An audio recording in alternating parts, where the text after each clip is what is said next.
Here's a retelling of the story with a refined flow and eerie atmosphere. It will haunt me forever.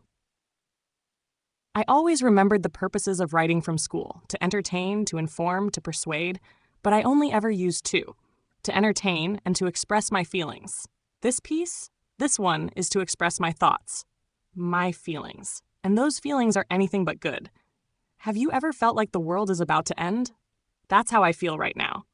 It was a night drenched in rain, the kind that pounds on the roof like an impatient visitor.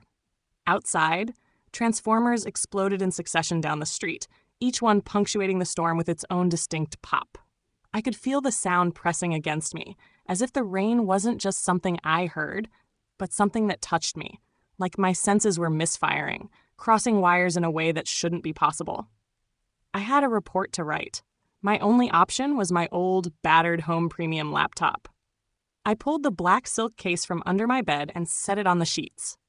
Plugging in my earphones, I lay on my stomach, scrolling through my MP3 for a song to keep me focused.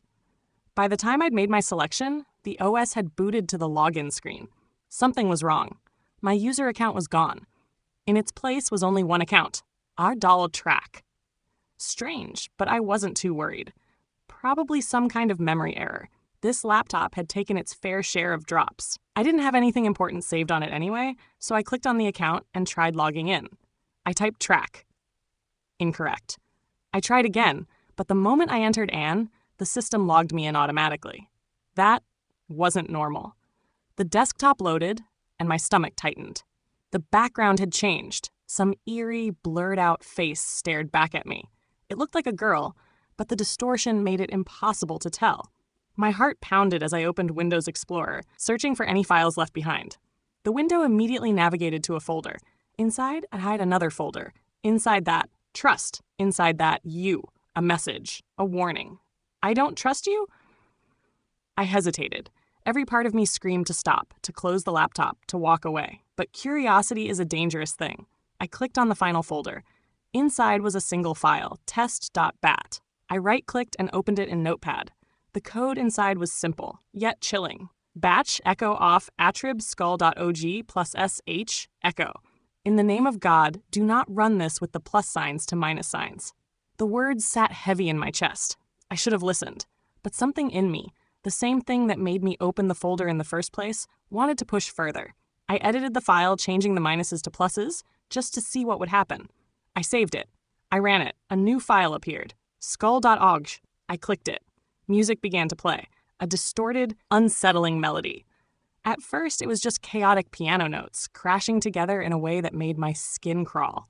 Then a strange instrument layered over it. Something warped. Something wrong. Static crackled in the background. It didn't sound like anything that should exist. I told myself it was just bad, experimental music from the 90s. But something about it felt intentional. The song kept switching between that strange instrument and the piano, each note clawing at my nerves. Then, at the very end, something new. A whisper. A little girl's voice. Over. The file closed itself. A new document appeared on my desktop. Over.txt. My breath caught. The batch file hadn't been programmed to do this. My hands trembled as I slowly opened it. Inside was a list, numbered. 1. The piano represents the calling. 2. The small guitar notes represent the killing of the witnesses. 3. The next piano phase represents the stealing of transportation. 4. The small guitar then represents the finding of the victims. 5. The next large piano phase represents the killing of the victims. 6. The over represents the soul of the victim maps.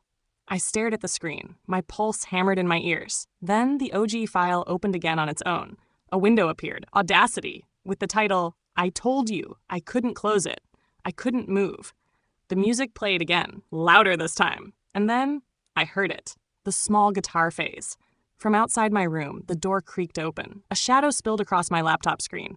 I sat frozen, barely breathing, my fingers resting lightly on the keyboard. If you ever hear a little girl whisper, over, know that I am dead.